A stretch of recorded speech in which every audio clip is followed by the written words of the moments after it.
Hey tout le monde, c'est Anis Escalona, ta reporter préférée, is back in the YouTube game, en direct de la magnifique cité de Porto, deuxième plus grande ville du Portugal derrière Lisbonne.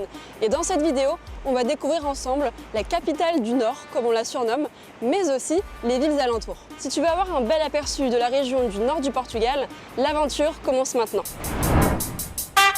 Eu tô vidrada em você. Balança a bunda agora, eu quero ver você descer.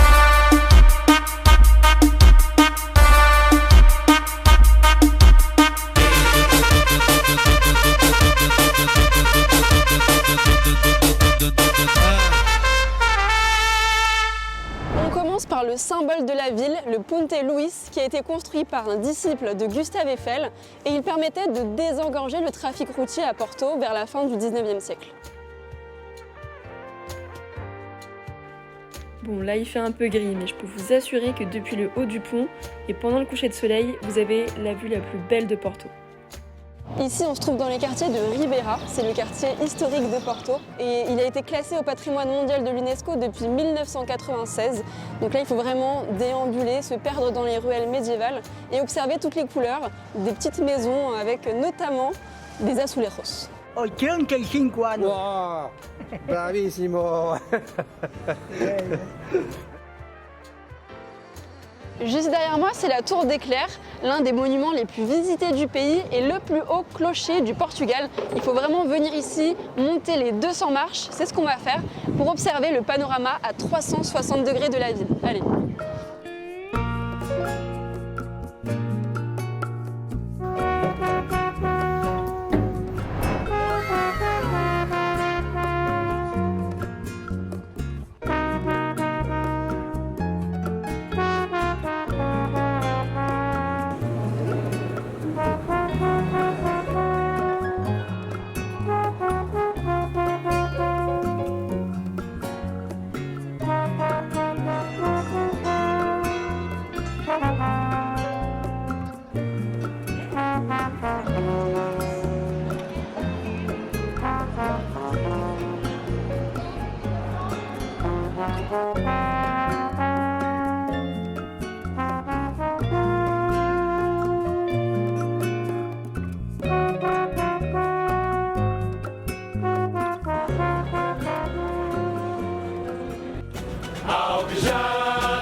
On se trouve dans les jardins du Palais de Cristal. Ce qui est intéressant, c'est que comme c'est en hauteur, tu peux avoir une vue magnifique.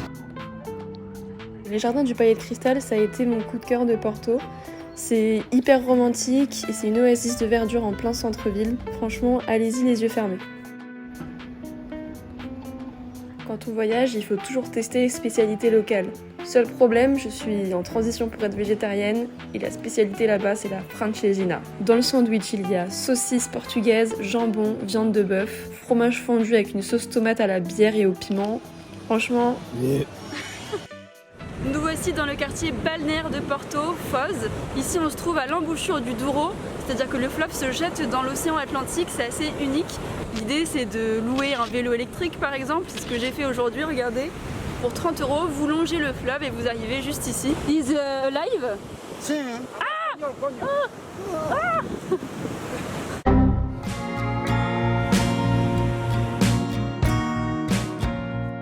On se trouve à la Pergola de Foz. C'est une architecture qui a été créée dans les années 1930, à une époque où ce quartier était en pleine gentrification. Aujourd'hui, c'est très fréquenté par la haute société, enfin un quartier plutôt noble.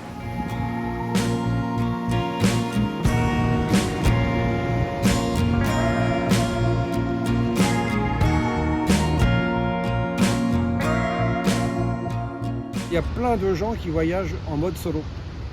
Ouais, et les femmes aussi, de plus en plus. Et pas mal de femmes, ouais. Merci pour cette intervention. Bonne dame, c'est gratuit.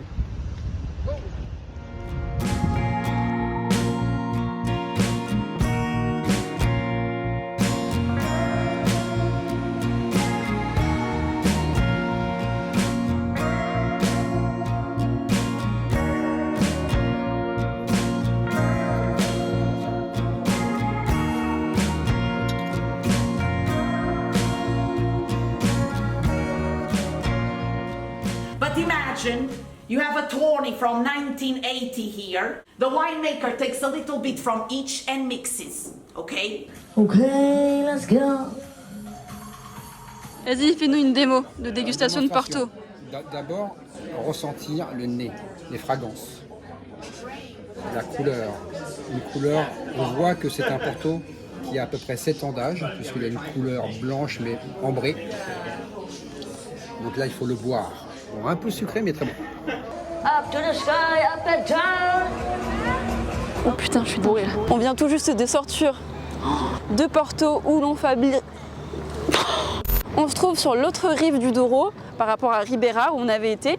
Donc ici, ça s'appelle Vila Nova de Gaia. C'est une ville qu'on peut considérer aussi comme un quartier de Porto puisqu'il y a les caves les plus emblématiques de la ville où est fabriqué le vin d'appellation d'origine Porto. Et pour 19 € par personne, on bénéficie d'une visite avec une guide et surtout on peut déguster 3 verres de Porto différents. J'essaie de ne pas me tromper parce que je suis un peu bourrée, regardez, j'ai des taches de vin. L'abus d'alcool est dangereux pour la santé, à consommer avec modération. Il y a le Ruby, Tony et... Putain. Attends, je vais demander à mon père. C'est quoi les 3 vins qu'on a bu déjà? Et ça a été, et l'infirmière elle est passée? C'est quoi les 3 vins? Attends. Le Porto blanc est plus avec des saveurs, on va dire citriques. Donc à base de citron, d'orange. C'est tout. On n'est pas sûr de ça. C'est tout, ouais, c'est tout. Après le Porto blanc, eh ben, un grand scoop de Porto rouge. Il y a 2 types de Porto rouge. Le Ruby et le Tawny. T-A-W-N-Y. Et non pas T-O-N-I, comme l'aurait écrit Anaïs. I'm Tony Montana, a political prisoner from Cuba. Dans des grandes barriques. Mais en vrai, on s'en fiche, il faut que tout soit efficace en fait. J'ai 50 ans et en 50 ans, ça ne m'est jamais arrivé qu'un enfant m'insulte de telle sorte. Et la visite était très agréable, 3 quarts d'heure, avec une guide, des explications en anglais. Demain, on va aller à la vallée du Douro. C'est là où on fabrique le Porto avec les vignobles.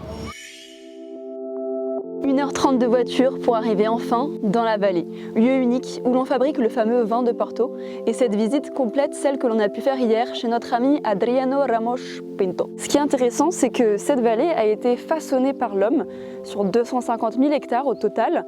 1/5 de sa superficie est consacrée à la vigne. Ça représente à peu près 50 000 hectares, donc 50 000 terrains de foot. Ça fait quand même pas mal. À première vue, on peut croire que c'est paradisiaque, mais non. L'eau de la piscine était à 7 degrés, c'était un exploit, d'où ma réaction.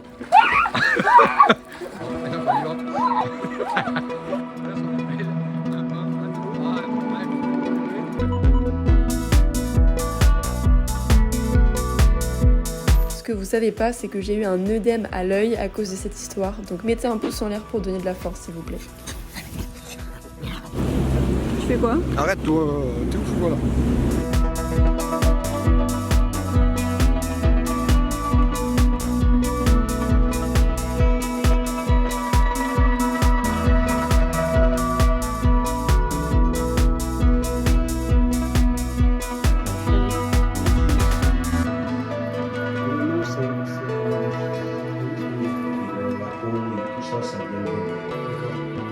Et après là, on fait le rosé avec le système.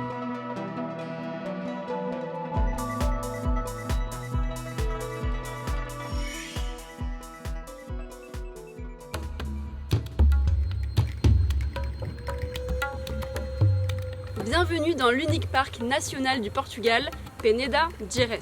Cette réserve naturelle et protégée abrite plus d'une centaine de villages, tous figés dans le temps. Ce lieu a été créé en 1971 pour garantir que les anciennes coutumes du nord du pays soient conservées.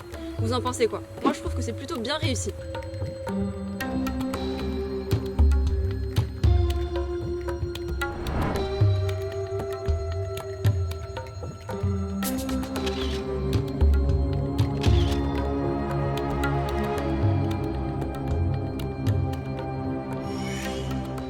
Braga est surnommée la Rome portugaise et elle a d'ailleurs toujours été le cœur religieux du pays. Elle compte aujourd'hui la plus forte concentration d'édifices religieux de toutes les villes portugaises. La toute première cathédrale du Portugal se trouve ici à Braga. La construction a débuté en 1089, autant dire qu'elle est encore plus ancienne que celle de Notre-Dame de Paris.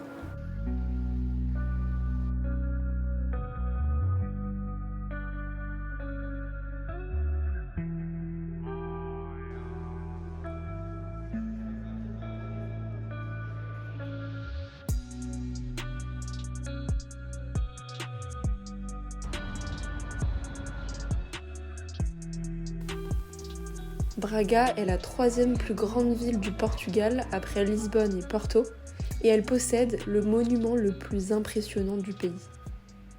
C'est le sanctuaire de Bom Jesus do Monte, symbole de la ville de Braga, avec à peu près plus de 500 marches. Dites-moi ce que vous pensez du lieu. Moi je pensais vraiment venir avec un beau soleil, ciel bleu. Donc, certes il y a des aléas météorologiques qu'on ne peut pas du tout contrôler, ça donne quand même une ambiance mystique, donc c'est pas tout perdu non plus. Toujours voir le positif en voyageant.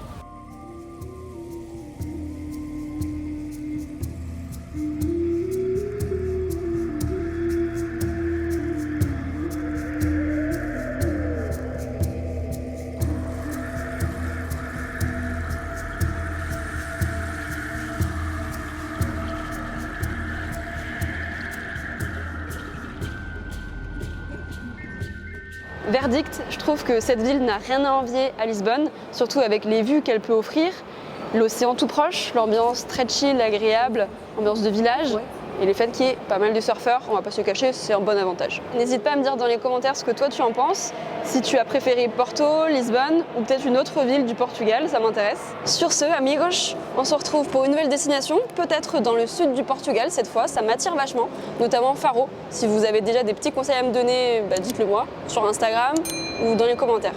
A très vite et beijinhos. La C de Braga, elle a été construite. C'est une blague. Non, écoute, dis-moi. Ouais, dis-moi. Geneda. Et merde, c'est Peneda. Geneda. Moi j'ai l'habitude. Peneda. Arrête, mets la caméra au-dessus de ta tête. Ah ouais, bonne idée. Ça tourne!